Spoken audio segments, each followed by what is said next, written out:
kalung rual puite voinia thu soina hun tra kan han chang thei lo am ka ti hle maya kalau vui dewa kan staff department ne na hian sarkar ma chuan thlatin deuh thaw khamin soitira kan sarkar ta chenga thu soina hun min pedu ve ta mi alo maya mi ai kalin voi ni min soitira emergency in helai khen to nuwa le ngal kan soi hriam deuh nge ni YouTube lama da chu tlak lo an ti le bok sia kan thu soi hia a thleng toi ta viu maya chung te wang chuan an chunga po lom thu kan soya voi ne hun tha min han pe hi hun engama chen sarkar na kan lo chel ta mi puiten min than tlin tram hun pum a chiara azat ve chu voi nia hian kan lo mang pel tareng maya kan achievement te kan ti lo tlin tak te le ma chop te soi tur po tam ome amai ro chu voi nia hian lem harsa kan lo ti dewani point ka soi tur hi ge chu dang lam chuang lawa khoya ma hianin party lang kyang kan nia PAC ro rel po leak thawa walu pane na kan lekha po leak thawa executive group ka thuron post la ni se leak zia le ngala chu wang chuan lang kyang hi tha lang kyang ni ngam lo lo tur ne tharau lam thilte kan ngai kha zo chawa sungin khom ti ani ta ka wang hen rau lo dewa min ngai nge o ka te pusiam ate hian mi hian da sang deu lek thina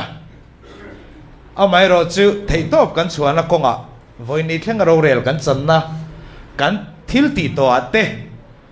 opposition ten min beina sang te kan hua thei pato bin sarkar tan party tan chan kan lave thina chu ti lai ro chuan amma sabera soidu ka nei chu ZPM party a hian senior le junior anom lo ti hi ka soinon le dun kan chief minister kum som ni som thum lo zui to wanga in ti theite tan mun om lo ZPM hi kal phung thar duwa zom khom tu te tan ani ti hi ka soidua ZPM adin don khan ke ni prism po kha atira jo tel kan ni a foundation din tu te jinga me kan ni ZNP alo tel ta ka khan prism kha ani nu dokta chumi nuwa MLA kan han chu sanga MP kan chu sanga chumi nuwa ke ni po ZPM kan ron zom vele ta ami mal takin an soitai la voini a hian puitling rual kal khom kan nia ZPM ka zom tu ka hian PAC member ni na kan shroi tu ten min pe ni na min pelo tura ka ngen nuwa champhaya ka hole tur appointment letter min pe miawa chung te awang chuan champhai tanga ka ti theilo vain mi in nuai loin khale chen ka omane mo phurna min pek chin ai jon thei patop chua tumin ma kan lave in ka sia voinia hian elected PAC galania ti tak taka chuan he ZPM interim period zo hen ke ai senior pakhat manum lo PAC apo hian senior junior te kan soi thina te tu tenge kan ni ti ngai to chiang ulaka duwa he ZPM sarkar theina turata na chun zana ngai to na senga tai fara kan ngai to lai khan ke ni ai khazok ni om farhana la soi fote party in lung rual na te sei zo nga lom kan lom mi apoi ka tia engma kan thove talovem ni ti voine hanga soi du ne PAC member kan ni sathia lova policy drafting committee katela chutiang bokin ZPM malak na hian katel lo na hitlem takane star campaigner kan ni te chu thudang ni sela anna tho konga hian ho tu te du sak na changin by election kan nei to reng renga atol rela vuwa kan ve thina real by election kan nei po khan media chairman kan ya election committee member kan ni boka maro autonomous district council kan wathana ZPM block po nei lo unit chu soilo district headquarter mi pasari elect kan wachon chailai election chairman khakania LMC khatiang khoba beidonga kan ron holai election chairman chu keima kania tun general election in than kan nei lai po khan atira tanga top thenga election committee om chun kania fundraising ka oma ข้าเจนินขันกันมาชนหน้าขันตุงเอซุ่มถอโทโลตีฮีอลิสกันละไหนเวกันเนี่ยวันนี้เห็นกับสวยดูดละซุ่มถอเนี่ยมันเต็นหันเตกันทันนี้อินลัวมันโปโทโลเตวันนี้สุรการกันนี่เวต้าก็วางอ่ะเบสนั่นในเลียนเตวันนี้เห็นสักอุลกันดูเนี่ยเฮรัมเสียมชัดนัตัวระข้าเลเจนกันนินเปกนักกันสวยชินามีปุยมากกันสวยก็โดตันนี่หรอ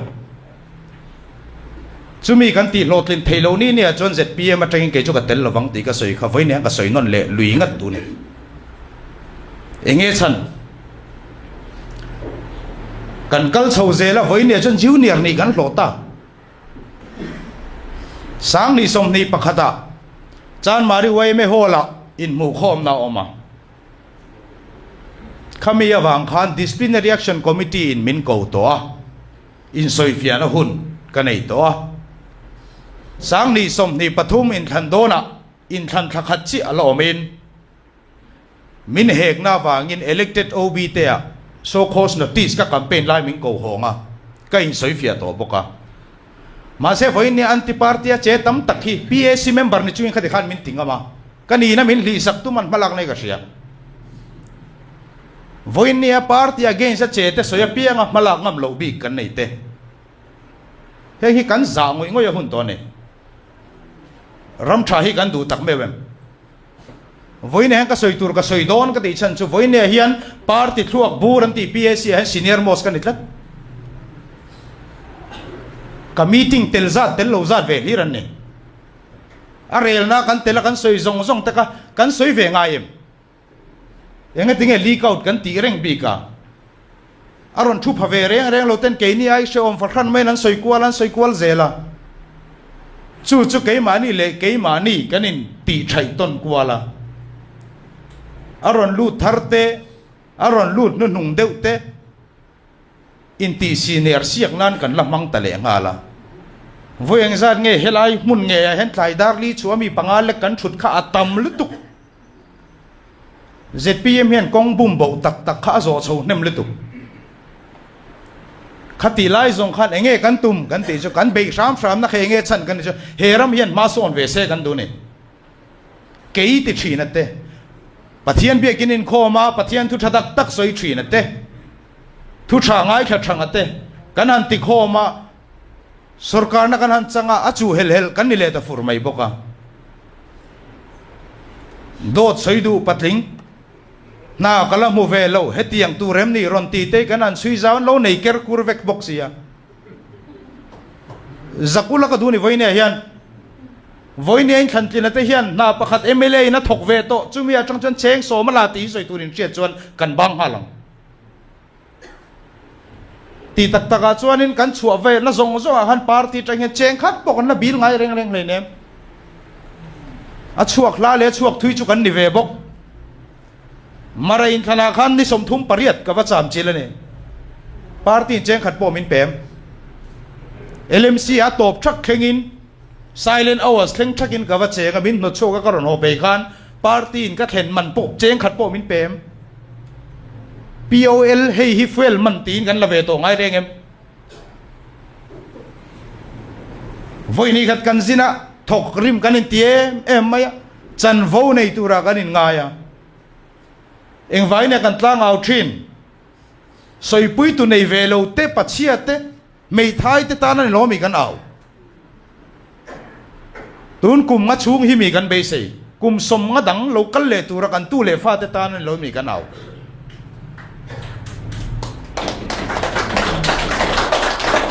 อินตัวทาร์กันมาโมเอเมเลตกันอินตัวทาร์ตัวเอเวนจิลิสมันมีรังทิลฟิอากันมาโมโล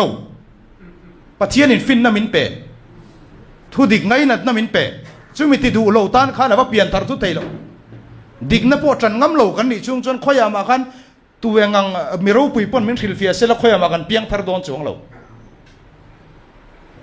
กันนี้ตินนุนะปัจเจียนเมลหลังแรงกันนัดโถน่าเฮียนมีส่งว่าตีลมเทโลปัจเจียนถูโซนก็สวยเวดอนโลไว้นี่จูมีตีทินริมตั้มตักกันเนียงอาจูลแค่ตานี่รำกันเสียมชัดดูสีจวน chú ta chuan pu chuam nei tum te mel khia tha nei tum bik te kan va huai huai à kan shelo ani maya ama ro chu kan khe chiang lutuk ZPM kan sarkar ma po kan sarkar development hi mun thuta va enfiale FIR kan nga lutuk eng wangin ngerin lian silo khan in tun anticipatory belalak tunge petu he ZPM sarkar pian nan nilo mi puisum ei rutu te hi ama kan mang thau khan kan nga mangai kan in soyang kan ni chuan si lo chuan nge hlok na sarkar thut vereng hi mani nu pui fanau te kalsanin chhun zanin ina zinga tengin min bo ma enge kan hlok ve na tu e mo wat ti lo ma tu pol mo wat chai kwal ti vel te hi ban sana hun to MZPMS ti vel va in tu ma kan sarkar lo za in voi ne ka soi chiangam lo va beton to su tu man kan ma mo lo kan ti dik lo wa ni chuan an thei tok len thiam tok len duang tok in ti ro se kan dik ngam tu ra ni chu tiang ani si lo wa tu te mo tran pui na kan va zom chuk to par ti chung bo ruak tu e mo kan khil chua zel si te chuan eng tin nge ni yang mi pakha du dani na kal lo collective leadership kan ti ro kan khresuala thil eng ki ma in ron tu ra ni lo thutluk na thu pek pengam kan ma mo to voi ne hian sual kan ngai ani sual chumi kan ti ngam chuan lowa ti thei ve ni o ma in sia kan tam lu tuk chung chung kan boi tol tolang sarkar le po ni le engram ma hi kan thleng don lo re eng ma ti ve thei lo tura sarkar tel reng khai nge tangkai na mi puin be sei nan nei voi ne hian chú bấy xe nó thì tham ra tu chú cần niang thì cả lão à cái ngày tuần nó sắc khóc maya ni dân mà sao trăng in mu mang lovin lệ cả bu sang cả chia ra cả kêu qua là cả gì cả amai rồi chú chủ linh cả sẽ lem lộc abu lại kia leng u ít lên leng à mang u engat tinge he sarkar hi ka siamani tingam tur khopa thok rim in ti te hianin engat tinge mi pui nen thleng tur chu party chan ai ve lom te kan lo te kan thorim ra lom te kan lo te kan thorim ra la ta thewile in changa nge kan party wa karte hian chanin nei chiang em chu kan du zong an em thil thale diglo po soilang ngam to lo khobin voine local khom ten kan party policy kha voi khatal chiar chuak le teu kum ni le chan ve kan liam to eng chin hinge kan ti lo tin kan ti lo tur hi kan ti treu to kan soi reng lo hi malak ma sa kan nei treu to huai sen tura kan in zet tir na te sarkar na thok ten he raman ti che je hi politician chawan ni lo tia kan soi na zong kha voine je sarkar na thok thun huai ya kanom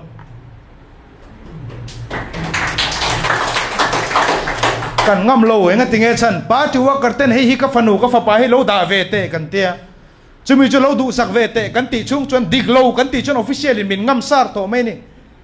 zia ka voi khadom turin voine local khom te kan ngen du chu kan minister ni ve ta ula dan ni mi alawa khan sign turin ikut i sign tir ngamangem chu tiang ti tur chon kan nor lui thina ni kan minister te hi nga tinge ke mani huna lo khenta ka wanga ke mani le ke mani hi enge ni kanin exam big kat khoi thiang la wanga tinge kanin ngai mi punan ti ve thowa lo mi ti yang thowan ti chu PL na kan sarkar tira so yang chi kha ni mai kal phung thar ming voin thar tak tak chuang si lawin kan sia manga ti kha voine kan din muni nai le ni ke chu ka chan nga mangi ti zelang u voinin ai o min khan te hianin kan nei thei lo tha kan lo nei tharani chuan min kok ngam ro ngatinge thil tha kan ti chuan voinia kan du kan emele te poni se kan party workers te poni ula na ba kan zong lo khotlang ma son na kan zong lo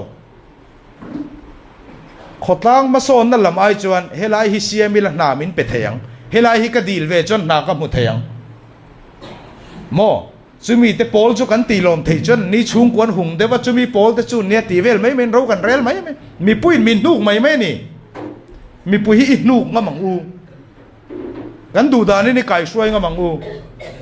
kan sarkar nuwa ling road ringot po engzania kan pek to na ba da tangpon vai bel se somli pariat kumin som sari pariat nuai sanga sang ruk man kum khat lo nei na turi kan lai kang nem saklu to corruption lian pu yani heng te kum som ni liam ta khan kum tin khati zat khan lai bok khoi ka kan fe kong chu that chuan khoi ange kal ma se kan an thira kan minister ten en nor tu chu agriculture ling road hemi ling road mani na zon nan kan mangani hi ramma son na puitur ka kan cluster base zau base in kan kalanga chutiang zawa te chon ma kan dang ti kha tunge soile nga mom cheu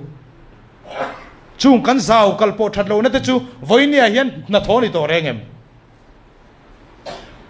khotlang ma mo an ron soya mla ten he an ron thena mla ten kan then khom chu enge hall voinia kan ma son na tur tho zo zai luang ra la hi thirula nuai lir nuai li le sing riat chuang voinia hen man ra la ni to kan lei ba ri ngota hi ma se chun chu kan tu le fa te chor phak tur assets kan siam rengem nge voinia kan fa ten lo thang le na kan ta na liability lei ba ni mai tur en kol ngai ven zui ngai a bila kan tholo in siam thale nga bang u voinia hianin khang lei ba kan tia te khangai tua maula kan na thona sang hi en ula department sang kan malak na hi i analyze nga mang u i soi khom nga mang u sum tang kai lo ka te me ge chan ma se kan soi sel ngam lo an na ka chan ve thei don chuan chumi contract na chu kan lo chan ve thei don chan poi sak kan nei lo sim enga ta na man tur nge lampo kan slok lo kan bo zui ngar hei hi ka project ve ne hei hi ka mu ve tur ne heta minister planning a khotlang in ma kan son pui don em kum som ni no he enge return min pek ve don he investment kan nei hi alo kir le tur eng zat nge ni ti ngai tuang am voi ne kan no mithiam le khathiam in tibik te kan ni lom ni kalta te ang bok ba kin malak na kan nei lo reng ne thil tha kan soi thin mi pui ma thil tha po ti tam tak kan ne kalta te ai chon voi ne he kan lat tha thot ma se kum ni le chan ve dang lo om le hen tu na kan kal chon kalta te ai chi in kan chuak nga soi tur kan nei lo bokang ngai kan soi ngam lo wang voinia ministry kan ina lam ka soi lo he party a hian elected kalani ve he zpm hi pakhatani znp siam ani lo mpc siam ani lo exodus siam ani lo khang mi te khom ni se ke ni kan ron zom teu lo eng vai ne sang ni som paria da bo kan zom ve lo party tang rual pol kha kan du lo pakhatani kan du ni zpm hi registered party yani jon ke ni bo kan ron lut mai ni tu na he na ni na tak din muna chon du lo inang duinang si lo om kho mang veling kan la ta la ni Congress MNF du lo van kan kal khoma akal khoma te kan duinang chuang bok si lo wa chu tu nge min ko mu don kan soyang hian kan ningam don em ti voi ne ka zo du cheu ne kan duinan miau si lo chuan enga nge li kaut lo te lu lang kan ro rel na kan lung rual miau si lo chuan enga nge kan thu ziak te khami ne na thlen lo te lu lang kan lung rual lo wang mai ne ma ni ngai da na kal kan tuma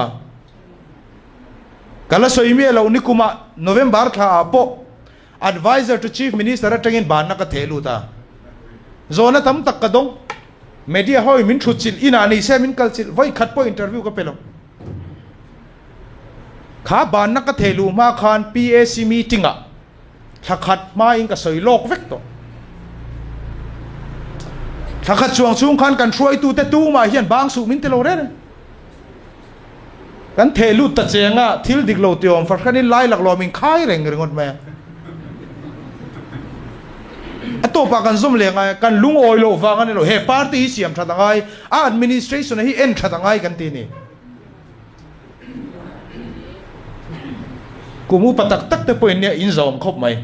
maro chu thang thar te hian be sei kan nei ve to hera ma hian sang kha zakwa somruk paruka khan pulal deng ha kum som thum pasari chawasin ani puar zamoya defense minister ani han kum som ni pariat chawasin ani voinia kan senior kan consultal puk ene ta kha speaker khan kum som thum pani chawaniang voinia kan leader le kan chief minister hi Mizoram Congress MPCC president ni han kum som thum pali chawasin ani MP ni han kum som thum panga chawasin ani voini han khatiang khan ti le tunin kan ngam reng em ke ni te hian kum no pang te kanin te kan that lai pel to huna mi heram hi kan siam don kan huai sen lai pel to huna hian em ni thuak dai kan ti chu khoi chin nge ni don cái chú mi bơi cái suối thuyền à, với na bơi cái suối lệ thâu mấy thế, à bơi bơi cái gì bác chứ, hay bơi ra là có mà chú lệ ha là cái này nặng đeo in cái gì à, cái đang làm nó chú cái chú bơi na cái suối về đâu à, anh ấy bơi sẽ bơi mà cho nên xem chặt đó hay, par thì chú à mình zil tổ mày à, in xem chặt ngắm cái này lâu chuan, cái mà hôm nay ai em viau lâu Sarkar lo hizan khathil thu le kani ni na be sei chu ming that du taila a emile kan nia press release te kan siam nga kan na tho te kan tar lang choi yang chu a trulo voinia thang that lak tu kan chief minister le a minister ten ni kan ai o ten ni chu ten ming thatan ming moi khang kan moi ve ni mai he tamani ngai dana lo ti kwal chiam te hi trul lem lo emile da ka khita chu ta chuan a ti tha ti in ti te tang kai na nei lo min fui por mai mi hring chu a thei de wania tu mani health minister po kha a health minister tobla ma de kha chuan dam do hi ka cho mai ni ti nge ni in bol thei de mai ne mi hring hi min bolang zeling kan omang min bola vai chuan in atuar tu tur chu in ni ve thawang ke ni chau kan ni don me lo ne in fakton vak te thil ni phung soi ngam lo khopa kan doi je phuna chuan ni na chan vo lau reng renga kanom china chuan alo siam deu ni pon min hriat thiam anga ya thu soi thiam min te thil ni na chia ka soi wanga ne kat thoi kum don he ka trong kam bung re na dai thin do ka aniang deu to pa han chua chang hi nei thi na he ro chu min hriat thiam na kan nge na ka du wang reng pon ni big lo ka trong kam hi ziak me wa ka da pe ka chiar thiam mi lo ne moi nai de wa ka ti don hen trong kam thiam ina dai lo wa khalam kha thil ni na soi pop mi kan ne he sarkara tun din mun nai te a po pusa pa pudua angai te bokin ron rileto PAC ro re la le kan te PAC nan re la ni mai azo der he party hen lung ro lo na pakhat maum lo kan mo phun na le kan ti tur theu hi sia ila a rel tu kan ne rel tu zinga kan oma kan din pui tlang ngam bek kan du lo zo kan rel pon pola chon a rel tu te din ang kan ding tur ani amaro jo kan party hi kan makhop ma a re tu rom ne in ngai ve na hen kan khen me lo le ling zo ngaron so ki tam du khop ma nomination committee rondinga PSC beringan khemia lo ma an thu do la kan khechau ma nomination committee ding ti te ka he khotlang he ram kan da ma sak thina collective leadership kan soi chu aro realize o khani a policy matter sakhani abak zonga chon chief minister a thuber party president a thuber an duang ngi min kai soi thiang ma se mo phur nan langam turane a mo apo an kutani an ro rel kha kan du dan po kan soi thiang chung ro rel na chuanin nang le ke hian nge kan ti thei ve unit level a block level a block 10 khat an ron kala unit 10 khat te mani MLA hek ten ron kal mà ni zinga kalau tia kho pakhat mi chu in MLA hek tur chon voi khat marong kal to su ka ngai thabok lawang so lo ka tin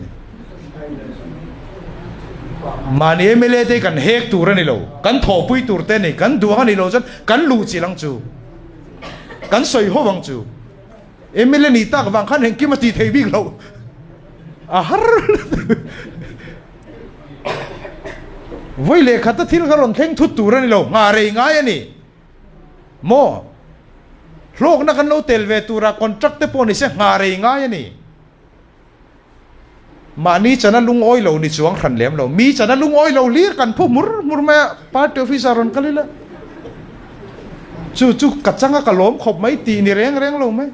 ani chuan chu po thok to sin an te lung oi lo mel bin pu thun mà ni chana tal lung oi ang u alo mom mi chana po lung oi zir veng u enge kan tong trai thin thenom khoveng te ta nan lo mi kan tong trai pui thin heram tan hian lo mi kan tong trai thin mi in mal som na lo dona ma som na lo mu kha enga ti kan in lom pui thei mi lo mi ta od reng reng in he ti chuan in kan hoi kum chuan in kan lau de wa ro rel tu ni chuan a fel fam kim vek lo kan throi tu te po fel lo chin chuan nei mai thei ma se voi ni thengan ti na hen ram chuan ma son si ni hi huai le zual turin inner khom zo ngu z anron kala party chen khatin minron phone na ante chu sin enga tinge kan thevelo mo in la thelo mi te inte miro khile shep selma kan sia reng lo thil kan sia kan kheme thu vei vir hi chu kan omani heng mi de da ida thanga mangu trong ka moy niam ka thelo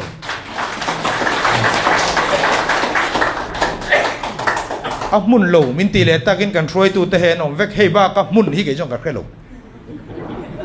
mun da kan soi ve ngai lo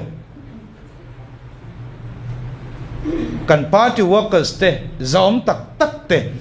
ka ngen du cheu chu heram hian kum som nga eng mel mang nge put don chu mit thang amang u chu tiang tu jon kan throi tu te hen vision an neng ti ring amang u an malak na hen a tuar tu kan omang midang po no mang alo vui pui tu ni lova mo alo in sui rem tu ni tu mangu ti voi ne ka thu pui ani min soi reng don fam kim kanom lo ke po ka suak zo chawanga min ti le khap don ti zo ka the tho ma se pui ka te wak chong lo thil kan soi hian kan ril ru tak hi soi mai la ril ru lo soi hi om je nei lo email che si min ti pon huat vak ngai naom lo wa thil ni na soi hian a huat tak thei lo re aru kin mane kan thin rim mai nia wa huat viau tu jan ni na ni tlata adik na nia maro chu kanin fak pora kanin fui pora a lema kanin ti hian do ta ni ti khiat le si hen in huwa ta na du khop mai adera nun lem hi ban sana hun to chu tiang bokin thu dik tran ngam lo tur khopa in ma ading te hi kan omin ka ring big lo thu in mu lo tam ta ka om fo bang unit level a pom block level a pom zo nu phe jo tam lu tu qua tôi biết là này do nu phải cho tắm đủ nữa tu party ta ngay rồi enroll ta van rồi soi phải cho nên tak mà ta cái anh phul lui zel mấy à trên phải cho xíu đào huam khác anh ôm này kan block president lo nuôi review lại ngay lại hết rồi nó mà MLA te kan fam kim lo kan block te kan unit te ne na kan tina kan in tilom lo fo bang amai ro cho ke mani zo ka hian voi ne hen in tuai thar nai mang le teng u ZPM ni hi to heram siam thatu ni hi to chu ta chuan kan chan vote kan ti dik lo fo chuan office no si ta leak out kan an te kan han NG kan an chuya RTI chu ti mek lai ro chuan kan minister te an huai theina tur chuan dik lo kong ti lo turin I tran pui an hnungai ding ngamang u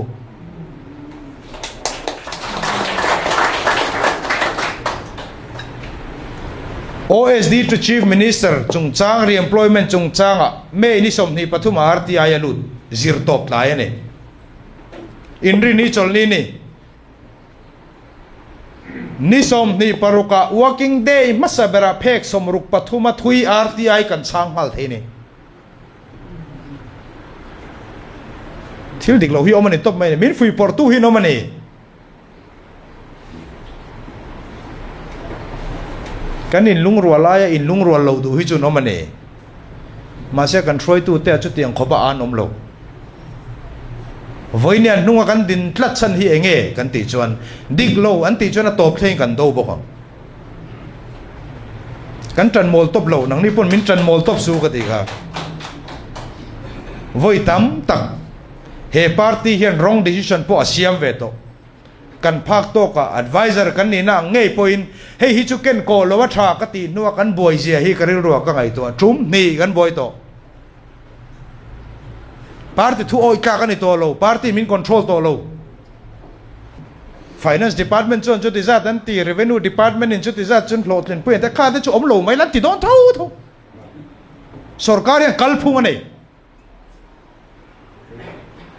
sum khati zan manral ani don chuan ati tu ra khanom tho tho ma se chung thil ti te chu dik taka man ani em lang kang ani em an na thote voin ne hian kan bial thewa hong u tunge thok tu hi izo chuak ngamang u an DPR kha kan vat en ve ngai lo kan chiam kher lawang in plan and program khoi mo calendar ron la teu ti ula voin ne an zo chin tur zong zong hi contractor hian an pevek chumi thachung chon heti za dan zo tur ni chumi thazun heti za dan zo tu ni chumi ti lo chu I warning I penga mang u voin ne hian chu tiang kan tingam lo zen heram yang tin kan siam thatang ei ru te kha kan han nor tom to ka mo ai kala top kan lom office kal hun biadik kan lom ma se khalam reng kan hoi talawa a review wa om hek lawa voine officer an kal dikem kan ngai to pe lawa voine ai kal lanom le to kan omem kan thriatiro ma se kan nor lo ke mani pona to kan ti to ming that kan la to ai kal ti to ngam kan ni to sarkar office kal matir ngam kan ni to ma se poimo bera chu sustainability ni chu dai reile close system kan siam rengem kaka kan policy in ziak zo kani chumi ti tur chon voine in ma thu te hi anor kal ngai vek in nor ho ton vek tur kan ni chu kan mang gil ni nia tiro chen khat te chu contractor noi som ni mana mojan part office po kal man to mang lo kan sarkari ni nge ti phe chu kan ngai to lo sim a chen phe chu noi nga manan mo kan lom lu to ka kan sum nei chung zong kan bawa kan man zo vela party office akala mulo khim an ten ang le minister he nan tan khum le khatiang mi kha inilo ngamang u ho kha chen kan chan to lo male ka tu soi ma saka ka soi tong khan kum som dang chu I chan bel le ngamang u ho chu ta chuan ni heram hi that don ni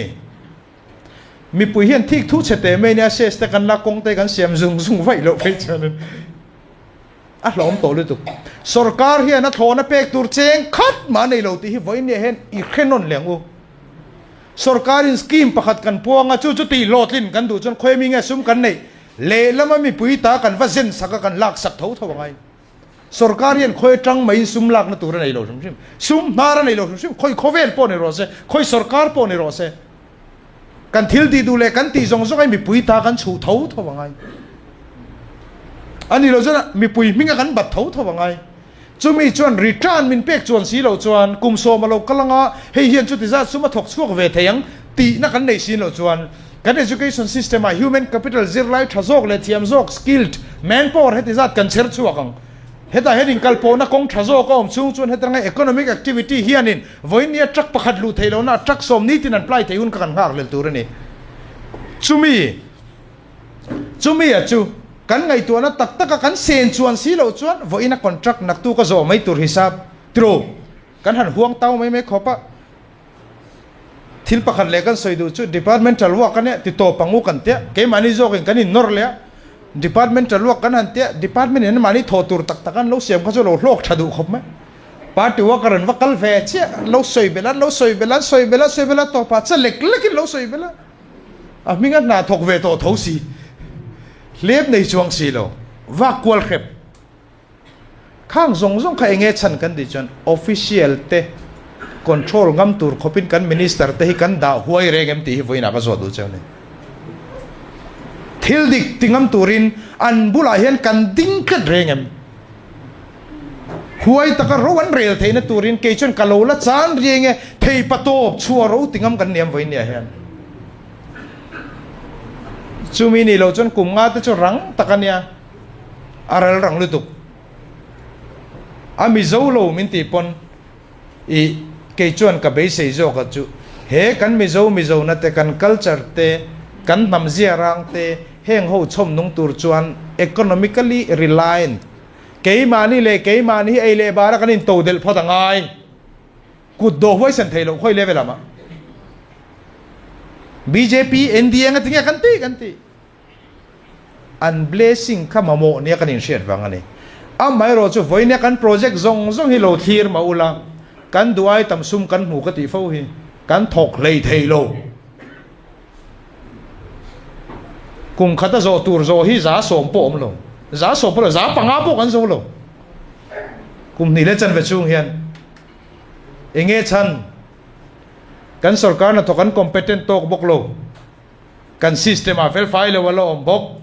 chutiang bokin sarkar na to kinan ron sai chu ka manpower karin dai lo tin congress ten thei pato pa manpower an lo downsize sa recruitment an lo ti to pa tu na right sizing ma chop chalu tu kan nei meg line kan nor lui kan minister te pon nianga ka department a tin recruitment ni sing chuang approval kan pe to ni Mizoram sarkar na thok mek mun thuma thena mun khadon approval kan pe to ni khoya kan in ren chem na chuang khonge efficient government khoya nge sarkar thazok chuan rang zok le accountability tu ra kan in siam that na kha khoya nge a thok tun tammiau te chuan tro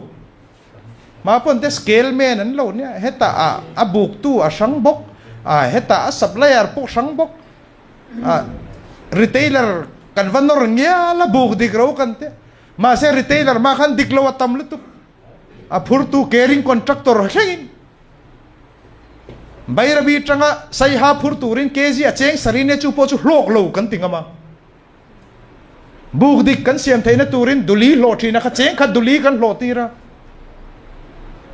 duli lo bel tirang kan han tingel tak nang kan moral kha reform rengem a go down level a khan ma kan son rengem a contractor level le kan leina huna khan ma kan son rengem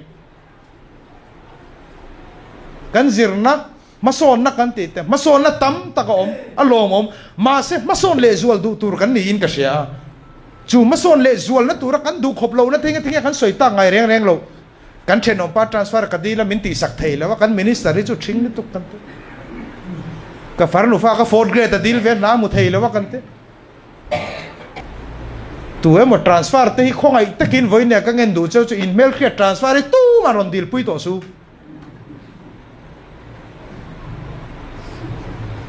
ke chu ka ipte aka du to kan minister de boy ka pengai lo sarkar na thok du ani chung chuan ati na pi akal tur chu khrem masak ber tur ne rat mene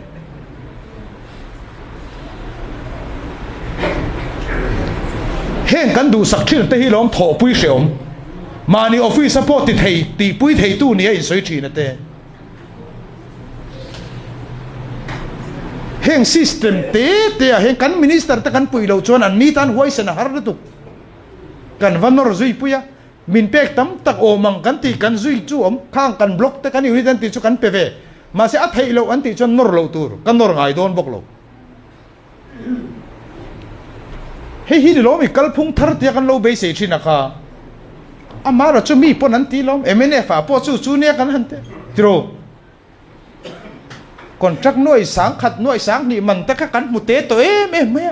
MNF pa na thok kan te executive group a te ron po sa kan ZPM pa hi noi sang ni thok thei ban han phar theu kan ti thei mi lo po tho kan tum ta system tha siam hi kan la hlat deu kan ram mason na tur tak takin voine tang rual lengu rem na siam tu ni angu kan roi tu tele ke mani in kar soi por thila ta nuam ti hi ati top tu ni angu tu emo se ava be kwal lovin kan roi tu te chu di chuan an ne an ti dik lo kan dik vek lo atu ma kan minister te bon dik vek lo bang mi khing kan ni perfection kha kan wa zong ani lo ma se better a thazo ka kan tur ani ya voin kan din huna tanga thazok le zel kha kan tur ani ya chumi kan na konga chuan kan din huna phe huna chuan kan zo der ani me vanram than chu la tu ke chu he le hi ke en reng me kan tu le fa te om ve dan tur te an khovel tur te eng hingen ron thlen puyang ti hi ka fa te phe chu pol khat pon na zir lo ni kan la voi pui ve lo ma kha khove la kha i en zo kang u ho Christian hi zo kan fel khop maya mi so le ngang po nei la thi do na kan pian thar man chon van ra ma kan in hlang kai maya ama zo kan ei ru khapoi kan savak lo sual kan hua ati sual tu kan hongam bok si lawa chu wangai ngai dam le thin kan ni ati sual tu hi kan bible in ati sual tu ni na sual ka huat tu rati lai khan le ling zo kan zirtir ta ati sual tu po huat tu mi sual le thil ti sual tu kan huat ngam ma chuan kong dik kan zo lawang chu voi ni hianin ngai tu na thar nei turin ka han ngen du chewa soi tur tam takalo mang kan fam kim vek lo voi nei ma thu te ka soi kha bul ka tan na senior junior ti tong kam te heng ang chi te hi a thaber lo kan contribution ni va chuan tla kan ni lo mi pakhat vai khovel hi vir lo kan zawaya kan chuan lui wa ga vir thei chaw ni chu wangin tho ho na tha kan ma mo a voi ni hen kan tho ho na thalo ni re lo ma se a that lo na chandar ne ka khiat tak chu lianin contract pan hi mo ke chon pakhat chaw kala mo atlem bi ka tivel mai kha system kha kalpel nga mangu ho kan fa te zirna tha sum sen le lien ngai lo wa kan ei zon na manga kan chom ve thei huna kan dam mo khitlan na huna dam do in chang ka inen kol na tha kan don ve thei huna kan motor chang kang nei te a tai rod le spring en te kan tau ke lo thei na tura kong thamam chunga ei zon na kan thai thar te kan phur chua ve thei huna ara tel tu kan ni vek don kan man mo lu tu deu voinia immediate relief atun thuta tel kan tum na ri ro i pai nga mangu kum som panga jong kan tele me mang kan fa te chon an ron tele me mang eng po ni sela mabak kan la neya kum ni le chan vedang sarkar na hun kan la nei kan minister te kan shoi tu te kan party shoi tu te tha ti chak tu ni turin mani ham hai tum kan lo om ani poin ham hai thin kan lo om ani poin in enfia le na ni mangila voinia min zero kan ti fo kala soingam kan eiru lo eiruk chu soi lo sarkar sung le pa atang hian cheng khat po kan thok lawang ngati kha emele tian contract thok ve leng tinin soi to ang kan chan pola ni ti ve tai la hei chu ka hau te ti ve leng tin ne niang a om ang hi chu kan worker te tan ve kan ni kan ti ve vek ni midang tan kan ti lo ka chung ten khoya mo na lo thok se jang kan tong ngam to na mo sampaya ka unaw te khi eng ma na thok lo ne in puyan oma lo han pe ve ngot ta ila kan minister te kan nemle ne ka u te tan te ka biela te tila eng tin nge ni to ang kan ma kan kutzala tla indu sak theina om shim hi chu party worker te tan kan ti vek voi le khata ro chan min dai lo tle mi la nga kila huai sen takin kan soi tu te an huai le zual theina turin le kan honga kan party policy khai chiar non le theu te ngu eng hinge kan ti to eng he kan lama bak ti hre te ngu kan party policy te atel mi lo te kan tile thuthin masa kan khelem le lo ba a poi lem lo soi tu chuan a soi ngam tur ani a mo alangam tur ani a chu mo langam soi tu chu voi ne kan ma mong bokin a nuwa hian rem na siam tu ni chunga an huai sen theina ni tura aban alung phum nít treo turin kan kalna pianga koi deuh phone kan dong ani point koi ai koi a san to tur lo ti pui hlu lo tur helai level a chu lom kha lom dik lo ti tak tak a chu na soi suak tu hi chu contract mo lo lungoi lo ni du mi pa ngai na soi sian wak thelo voin ne kan sarkari alakal thari ti sual kan ne ni pon za som ko pa koi alakal thari chu wangin huai taka kan soi tu ten kal zel theina tura ding het la turing kan gen non le du cheu ani e kalome